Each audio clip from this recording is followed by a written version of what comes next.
নমস্কার বন্ধুরা, ঝর্ণা ঝুমা কিচেনে সবাইকে স্বাগত। আজ আমি ডিম আর আলু দিয়ে দো পেঁয়াজা তৈরি করব। সেই রেসিপিটা আমি আপনাদের সাথে শেয়ার করব। একদম সিম্পলভাবে তৈরি করব। তো চলেন কিভাবে রেসিপিটা তৈরি করেছি সেইটা এখন আপনাদের সাথে শেয়ার করব। এখানে 5টা ডিম আমি সেদ্ধ করে নিয়েছি, আর এখানে মিডিয়াম সাইজের 3টে আলুকে সেদ্ধ করে নিয়েছি। নিয়ে আলুগুলো কেটে টুকরো টুকরো করে নিয়েছি। আর আজ আমি তৈরি করব ডিমের দো পেঁয়াজা। তো তাহলে রান্নাটা শুরু করব এখন। কড়াই গরম হয়ে গেছে, দিয়ে দিলাম সর্ষের তেল। রান্নাটা আমি সর্ষের তেলেই করব। তেল গরম হয়ে গেছে, তেলের মধ্যে কিছুটা নুন দিয়ে দিলাম হলুদ গুঁড়ো।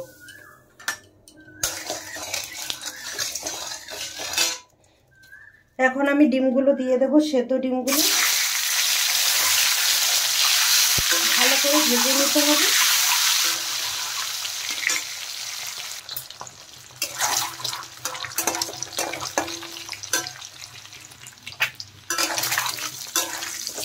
ডিম দেখুন ভাজা হয়ে গেছে, এখন আমি তেল থেকে ছেঁকে তুলে নিচ্ছি ডিম।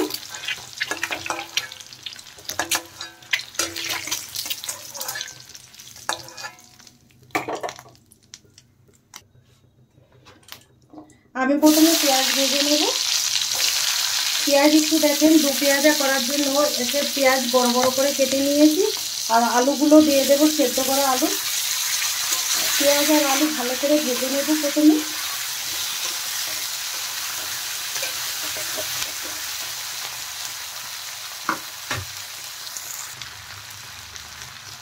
আলু আর পেঁয়াজের মধ্যে সামান্য হলুদ দিয়ে দিলাম, আর দিয়ে দিলাম কিছুটা নুন।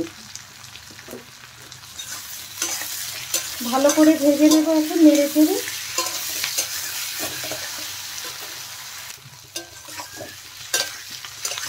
পেঁয়াজ আর আলু ভালো করে ভাজা হয়ে গেছে, এখন আমি তুলে নিচ্ছি।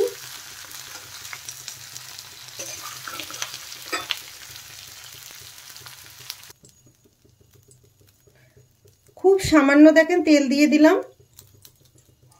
ফোড়নে দিয়ে দিলাম তেজপাতা, দিয়ে দিলাম রসুন বাটা, দিয়ে দিলাম আদা বাটা, পেঁয়াজ বাটা।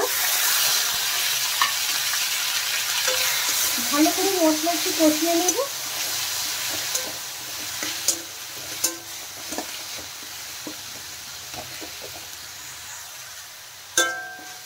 মশলা দেখেন হালকা ভাজা হয়ে গেছে, কাঁচা গন্ধটা চলে গেছে। দিয়ে দিলাম হলুদ গুঁড়ো, লঙ্কা গুঁড়ো, ধনে গুঁড়ো, টেস্ট হিসাবে নুন দিয়ে দিলাম। সামান্য জল দিয়ে মশলাটা ভালো করে কষিয়ে নেব।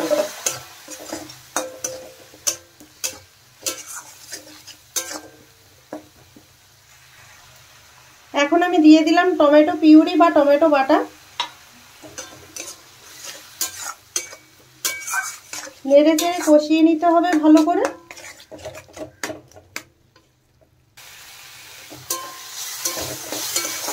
দেখেন মশলা কষানো হয়ে গেছে। এখন আমি এর মধ্যে দিয়ে দিলাম কিছুটা কসুরি মেথি। কসুরি মেথিটা দিলে গন্ধটা খুব ভালো লাগে। দেখেন মশলা ভালো করে কষানো হয়ে গেছে। এখন এর মধ্যে আমি ভেজে রাখা আলু, পেঁয়াজ, ডিম দিয়ে দিলাম। দিয়ে ভালো করে নেড়ে চেড়ে মশলার সাথে আরেকটু কষিয়ে নেব।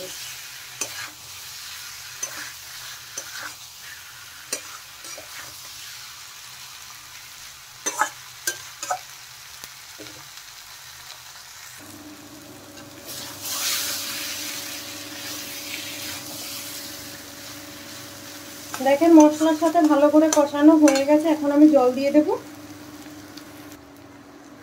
দিয়ে দিলাম জল। বেশি জল দেওয়ার দরকার নেই, যেহেতু আলু সেদ্ধই আছে।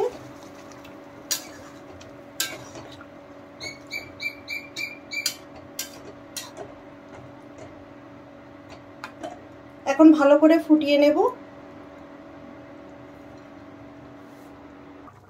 দেখেন ঝোল ভালোভাবে ফুটে গেছে, আর দুটো কাঁচা লঙ্কা আমি দিয়ে দিলাম।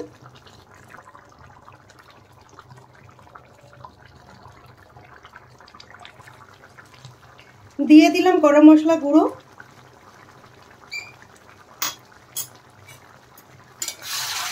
দেখেন ডিমের দো পেঁয়াজা তৈরি হয়ে গেছে। এখন আমি নামিয়ে নেব।